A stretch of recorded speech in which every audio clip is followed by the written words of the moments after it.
오늘 함께 살펴보실 말씀은 사도행전 3장 1절에서 10절까지의 말씀입니다.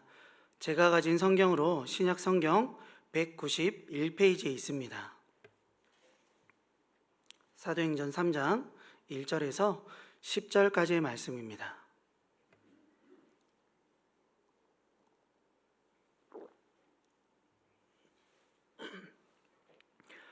네, 그럼 다 찾으신 줄 알고 한 절씩 교독해서 읽겠습니다. 제9시 기도 시간에 베드로와 요한이 성전에 올라갈새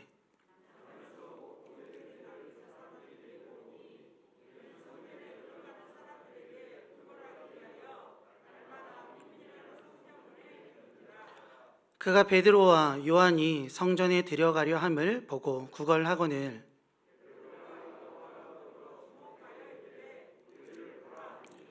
그가 그들에게서 무엇을 얻을까 하여 바라보거늘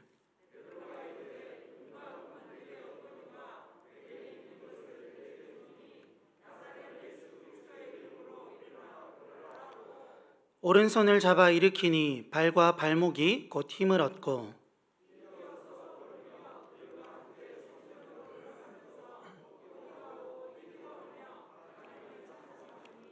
모든 백성이 그 걷는 것과 하나님을 찬송함을 보고 그가 본래 성전 미문에 앉아 구걸하던 사람인 줄 알고 그에게 일어난 일로 인하여 심히 놀랍게 여기며 놀라니라.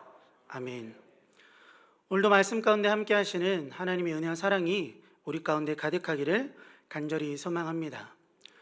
삶을 살아가다 보면 교만이라는 그런 마음들이 우리에게 찾아오는 순간들이 분명 존재합니다. 그 순간은 대개 우리의 성공을 마주하는 순간인 듯합니다. 우리의 기대보다 훨씬 더 큰 어떤 결과가 우리 앞에 놓여졌을 때 우리는 쉽게 교만하게 됨을 우리는 너무나 잘 알고 있습니다. 사실 오늘 본문 속에 드러나는 베드로와 요한도 충분히 그럴 수 있는 상황 가운데 놓여진 자들입니다. 왜냐하면 자신들을 통하여서 너무나 놀라운 기적들이 계속해서 일어나고 있는 중이기 때문입니다. 하지만 그들의 모습은 우리가 쉽게 생각할 수 있는 교만의 모습과는 굉장히 동떨어져 있는 듯합니다. 오늘 본문 1절입니다. 제9시 기도 시간에 베드로와 요한이 성전에 올라갈새. 제9시 우리나라 시간으로 환산하자면 오후 3시로 볼 수 있습니다. 이 시간 그들은 하나님 앞에 기도함으로 나아갑니다. 앞서 말했듯 그들이 마주한 상황은 그들이 교만할 수 있는 굉장히 좋은 환경인 듯 보여집니다. 왜냐하면 그들은 이미 하나님의 은혜를 너무나 많이 경험한 자였기 때문입니다. 예수님께서 그들에게 약속하여 주신 성령의 역사들을 그들은 체험했습니다. 그 누구도 경험해 보지 못하고 기대해 보지도 못했던 그런 은혜들을 그들은 매일의 삶 가운데 지금 누리고 있는 중입니다. 각 성도를 성전 삼으셔서 그들 가운데 성령으로 임재하시고 하나님의 거룩하심으로 그들을 품어주신 사건을 분명 사도행전을 통하여서 우리는 발견할 수 있습니다. 이뿐만 아닙니다. 그들의 설교를 통하여서 단 한 번의 설교를 통하여서 3,000명이 넘는 사람들이 회심한 사건도 곧이어 2장에 등장합니다. 그리고 그렇게 회심한 이들이 그들의 사역을 통하여서 그들의 모든 삶들이 변화되며 그들의 삶을 하나님 앞에 드리기로, 그들의 삶을 하나님의 뜻에 맞추어 드리기로 힘써 노력하며 변화되는 광경들을 그들은 실시간으로 목도하고 있는 중입니다. 또한 많은 표적과 기사가 그들이 가는 곳마다 드러나고 있는 상황들이 바로 그들이 지금 마주하고 있는 현실입니다. 이런 어떻습니까? 이 정도면 그들이 교만할 수 있지 않습니까? 근데 오늘 본문을 살펴보면 그런 모습들은 전혀 보여지지 않습니다.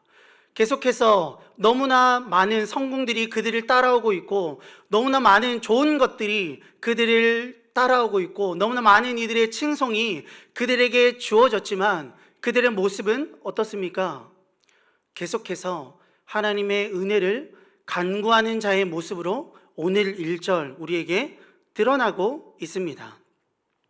충분히 교만할 수 있지만 그들은 이 모든 것들이 하나님의 은혜로 말미암는 사건임을 너무나 잘 알고 있었기에 오늘 본문 1절처럼 계속해서 기도의 자리에 힘써 나아갈 수 있었던 것입니다. 여러분, 그들은 원래부터 이런 존귀한 자, 위대한 자, 믿음이 뛰어난 자, 권능이 함께하는 자가 결코 아니었습니다. 그들은 참으로 연약했던 자입니다. 그리스도의 십자가의 사건에서 우리가 살펴볼 수 있듯이 그 누구도 예수님 주위에 남아있지 않았던 자들이 바로 그들이었습니다. 나의 목숨을 다해서라도 예수님을 따르겠습니다. 절대 저는 부인하지 않겠습니다. 다른 이들이 부인할지라도 저만은 다를 겁니다. 라고 말했던 자기의 확신 또한 무너졌던 자들이었음을 그들은 너무나 쉽게 경험했었기 때문에, 그들이 그것들을 경험했었기 때문에 오늘 본문 가운데 나오는 한결같은 하나님을 바라보는 태도를 그들은 유지할 수 있었던 것입니다. 그들의 연약함들은 십자가의 사건뿐만 아니라 그 뒤에도 계속해서 드러납니다. 사도행전 1장 6절입니다.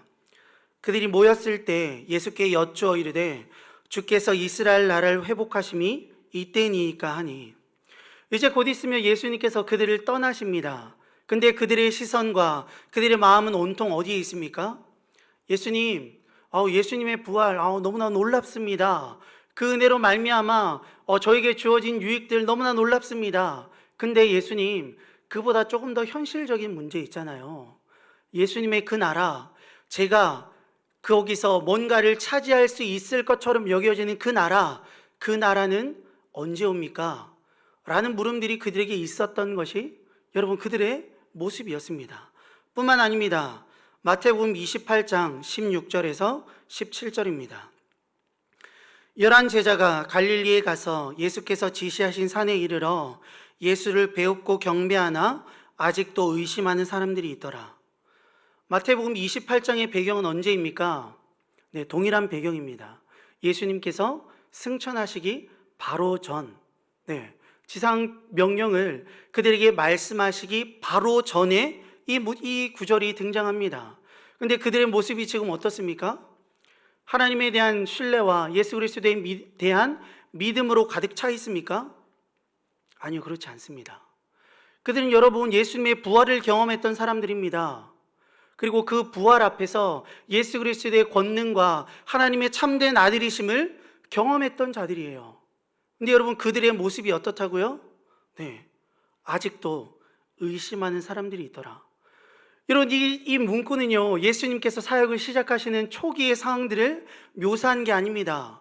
예수님께서 이제 승천하실 건데, 이제 제자들이 그 모든 것들을 맡기시고 예수님은 떠나실 건데, 근데 그때에도 부족함들이, 연약함들이, 예수님에 대한 확고한 믿음들이 없는 모습들을 성경은 우리에게 너무나 잘 말해주고 있습니다.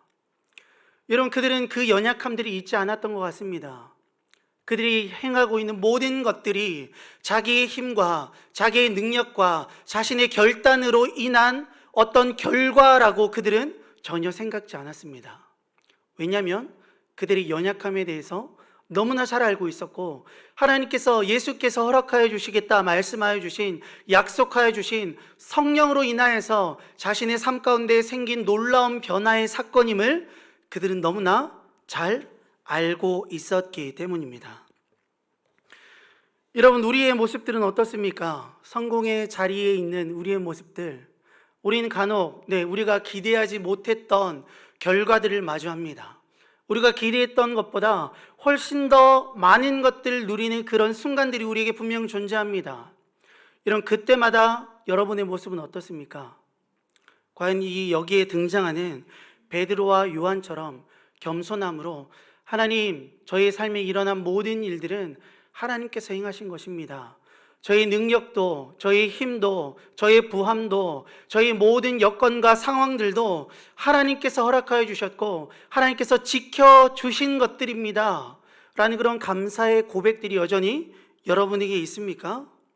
우리에게 먼저 회복되어야 할 모습은요, 이런 감사입니다. 하나님께서 우리의 삶을 안위하고 계시고 지키시고 계시며 나의 삶 가운데 일어나는 모든 일들이 하나님의 은혜일 뿐이며 나는 그것들을 맡은 청지기일 뿐이다 라는 마음들이 먼저 우리에게 허락되어야 할 줄 믿습니다. 사실 오늘 본문 3장 1절에서 10절은요 하나님 앞에 하나님께서 행하신 일들을 겸손히 인정하며 자신의 힘과 능력이 아니라 내가 행하고 있고 내가 살아온 모든 걸음들이, 내가 지금 걷고 있는 모든 순간들이 하나님의 은혜일 뿐입니다 라고 고백하는 겸손한 자들을 통하여 이루어진 사건임을 우리는 먼저 기억하고 넘어가야 할 줄 믿습니다. 그리스도의 은혜를 기억하는 겸손한 이들을 통하여서 하나님의 은혜가 다른 이들에게 전달되어지는 사건, 그리고 그렇게 전달받은 그를 통하여서 하나님의 이름이 다시금 높아지는 사건, 그것이 오늘 본문의 전체 내용이라고 할 수 있습니다. 오늘 사건의 중심은 나면서부터 걷지 못한 이와 그리고 예수님의 제자 중 핵심 멤버라고 꼽을 수 있는 베드로와 요한에게 있었던 사건입니다. 2절입니다. 나면서 못 걷게 된 이를 사람들이 메고 오니 이는 성전에 들어가는 사람들에게 구걸하기 위하여 날마다 미물이 나는 성전 문에 두는 자라. 이런 왜 하필 성전 문에서 그는 구걸을 했을까요? 오늘 본문을 읽어보면 그의 집 앞이 성전이었기 때문이 결코 아닙니다. 그는 다른 이에게 부탁합니다. 저를 좀 성전 문 앞에 좀 데려가 주세요 라고 말이죠. 그래서 그는 굳이 성전 문 앞에서 구걸을 하고 있습니다. 왜 그랬을까요? 신명기 14장 29절입니다. 너희 중에 분깃이나 기업이 없는 레위인과 내 성중에 거류하는 객과 및 고아와 과부들이 와서 먹고 배부르게 하라. 그리하면 내 하나님 여호와께서 내 손으로 하는 범사에 내게 복을 주시리라. 왜냐하면 그렇게 연약한 자를 하나님께서 돌아보라 라고 말씀하셨기 때문입니다. 하나님을 가장 열심히 섬기는 자들이 모인 곳, 그곳이 바로 성전이었기 때문에 여기 나오는 날 때부터 못 걷게 된 자는 가장 좋은 곳, 가장 어떻게 보면 자신이 시간 대비 가장 효율적으로 뭔가를 이득을 취할 수 있는 곳인 성전에서 구걸하였던 것입니다. 예배에 참석하는 이들은 하나님의 살아계심을 고백하며 그 은혜를 바라보는 이들입니다. 그리고 더 나아가서 하나님의 뜻과 하나님의 원하심이 자신의 삶 가운데 이루어지길 원하는 이였기 때문에 가장 좋은 곳에서 그는 구걸을 하고 있다라고 할 수 있습니다. 또한 이 시기 구제는 공적으로 칭송받아지는 이였기 때문에 그는 그곳에서 구걸하였던 것입니다. 그는 미문에서 구걸을 하고 있지만 정작 그는 그곳과는 전혀 어울리지 않는 사람입니다. 이런 오늘 본문은 그 성전 문이 미문이라고 우리에게 말해주고 있습니다. 미문이란 이 문은요, 성전의 여러 문 중에 한 문입니다. 말 그대로 아름다운 문, 이 바로 미문입니다. 화려하게 치장되어진 문, 그 문이 바로 미문, 오늘 본문에 등장하는 바로 그 문이라고 할 수 있습니다. 근데 이 문이 얼마나 화려했냐면요, 이 당시 시대적 배경을 통하여서 우리는 조금 힌트를 얻을 수 있습니다. 헤롯 대왕이라는 사람이 있습니다. 그 사람은 정치적으로 굉장히 뛰어난 인물이었습니다. 그리고 그 사람은 대헤롯으로 성경에 등장하고 있습니다. 하지만 그 사람은 이 온 이스라엘을 다스리는 왕이었지만 그에게 있는 태생적인 한계가 있었던 사람입니다. 왜냐하면 그 사람은 에돔 사람이었기 때문입니다. 에돔 사람으로 이스라엘 전역을 다스리는 것이 여러분 쉬웠을까요? 이방인들을 개, 돼지로 취급하는 그 이스라엘의 정서 속에서 랍비의 문헌에 따르면 제자가 랍비에게 이렇게 물어봤다고 합니다. 랍비여, 선생님, 하나님께서 왜 이방 사람들을 만드셨을까요? 라고 그가 물어봤다고 해요. 근데 그에 대한 랍비의 대답은 이와 같습니다. 그들을 지옥의 불쏘시개로 쓰기 위함이다. 여러분, 그게 바로 이 관점이 그 당시 유대 사람들이 이방인들을 바라보는 관점이었습니다. 그런 관점 속에서 그들을 지배하고 있는 사람, 그 헤롯이라는 사람이 이방인이다? 여러분, 그것을 그들이 납득할 수 있었을까요? 그렇지 못했겠죠. 그래서 그 정치적 수완의 한 방편으로 그 헤롯은 성전을 화려하고 아름답게 꾸미기 시작합니다. 주전 20년에서 시작된 이 사건은요, 그의 아들들을 걸쳐서 주 63년, 무려 80년이 넘는 기간을 통하여서 성전을 이렇게 화려하게 꾸미는 일들이 그 당시 일어났었어요. 이런 80년에 걸쳐서 꾸민 성전, 여러분 상상이나 가십니까? 근데 그 성전에서 오늘 그가 구걸하고 있는 곳이 어떤 곳이라고요? 그 성전 속에서도 아름다운 문, 미문이라고 불려지는 그 곳에서 그는 지금 구걸을 하고 있습니다. 여러분, 그가 그 구걸을 하면서 어떤 생각을 했을까요? 내가 옆에 있는 이 화려한 문, 내가 내 뒤에 있는 이 너무나 좋아 보이는 이 문과 참으로 내가 어울리지 않구나 라고 생각하지 않았겠습니까? 자신의 초라한 모습, 여러분, 그 사람이 깨끗이 씻기나 했을까요?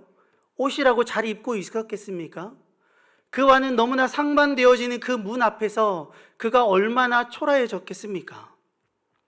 이런 또한 그는 그곳을 통한 출입 또한 제한되어져 있었습니다. 레위기 21장 17절입니다. 아론에게 말하여 이르다. 누구든지 너희 자손 중 대대로 육체에 흠이 있는 자는 그 하나님의 음식을 드리려고 가까이 오지 못할 것이니라. 이런 성경이 뭐라고 말합니까? 아론의 자손 중에 장애를 가진 자는 성전에 들어오지 못할 것이다 라고 말하고 있습니다. 여러분, 분명 하나님은 아론의 자손 중이라고 말씀하셨지만 이 당시 시대의 배경 속에서는 육체적인 장애나 육신의 연약함들이 하나님의 저주의 상징으로 그렇게 여겨졌던 시대였어요. 그런 상황 속에서, 그런 배경 속에서 여러분, 그 사람이 과연 성전 안에 들어갈 수 있었을까요? 제한받았겠죠. 야, 너 뭐야? 옷을 그렇게 입고, 야, 너 그런 모습으로 성전에 들어오겠다고? 야, 너는 아니야. 넌 전혀 어울리지 않아. 라고 거절하지 않았겠습니까? 그런 거절함 속에 그가 느꼈을 좌절감, 여러분 어떻겠습니까?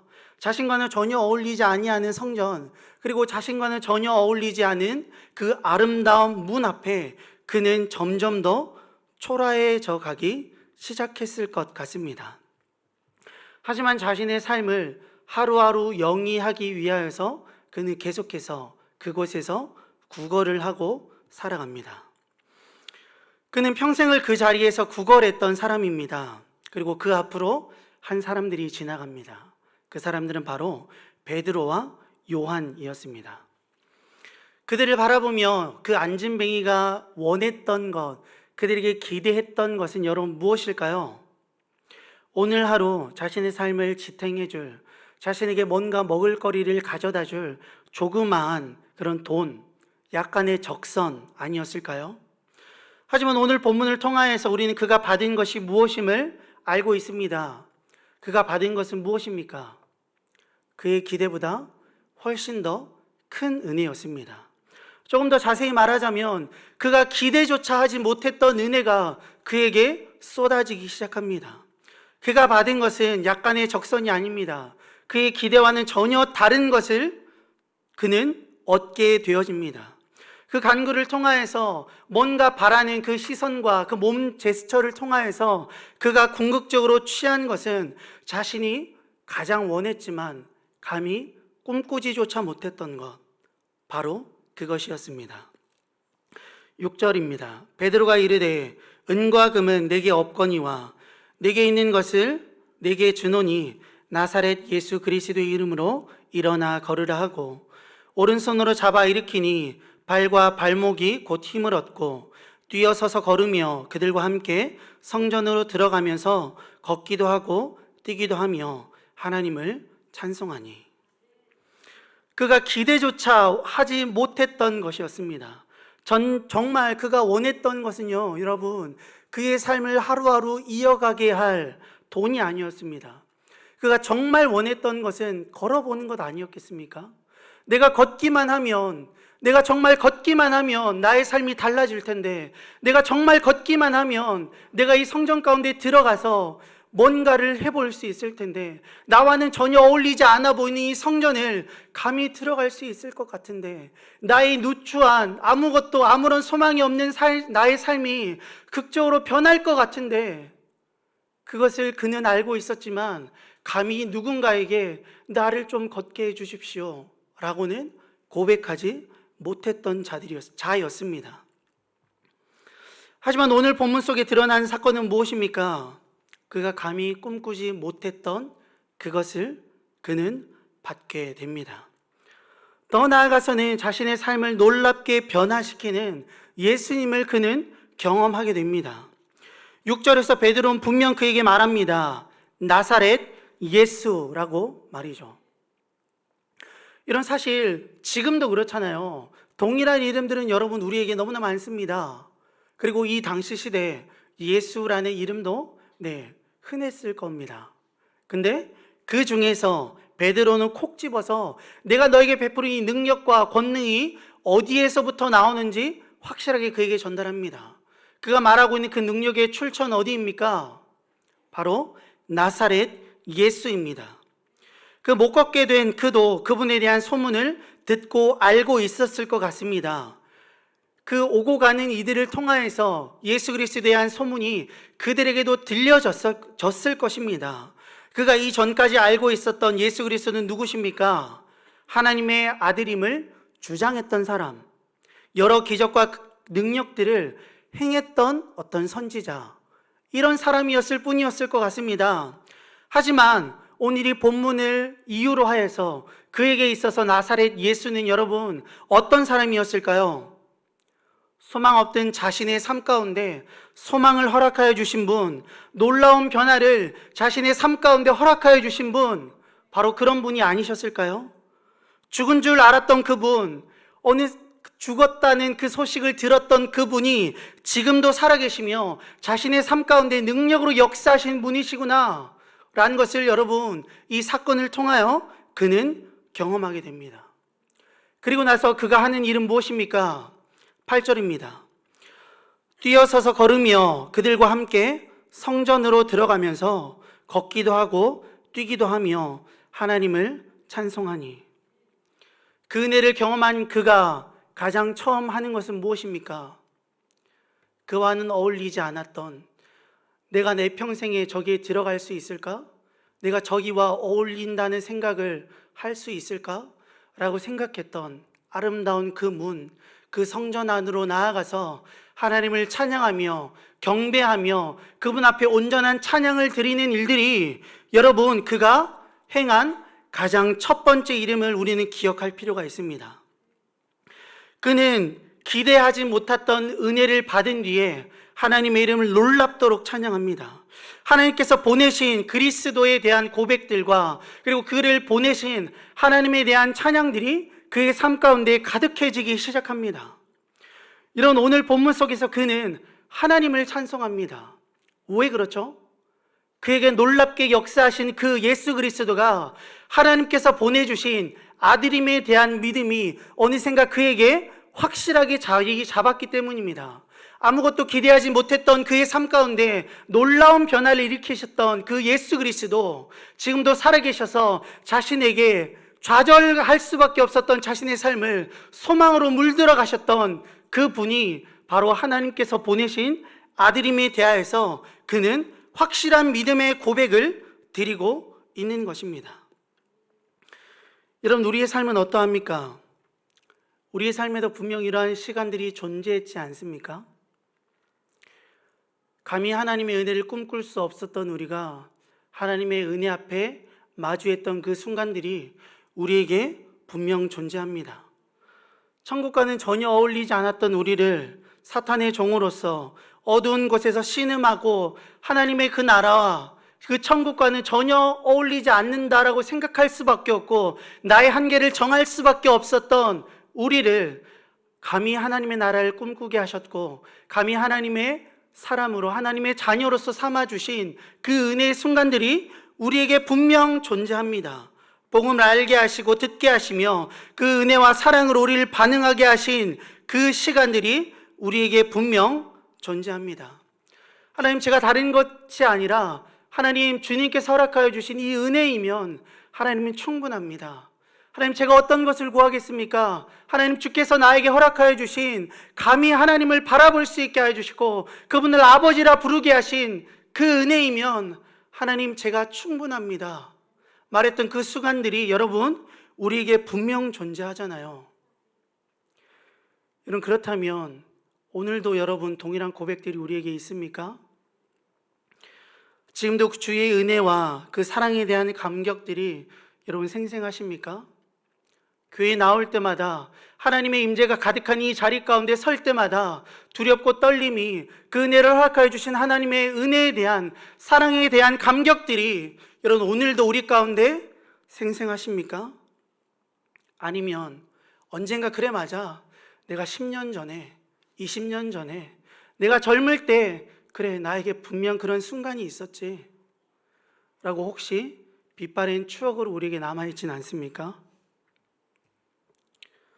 다시금 우리에게 여러분 이런 은혜에 대한 간절함들이, 그리고 은혜를 허락하여 주신 주님에 대한 그런 시선들이 우리에게 다시금 회복되어지기를 원합니다. 온전한 시선과 온전한 마음들을 마땅히 드려야 할 그분 앞에, 놀랍게 변화시켜 주신 그분 앞에 감히 천국을 소망할 수 없고 꿈꿀 수 없었던 우리에게 저 천국을 바라보게 하셨고 하나님의 자녀라 말씀하시는 그 은혜 앞에 마주하게 하신 그 하나님에 대한 감사와 기쁨과 감격들이 오늘을 살아가는 우리 가운데 가득하기를 주님의 이름으로 간절히 소망합니다. 다 함께 찬송가 304장 함께 찬송드립니다.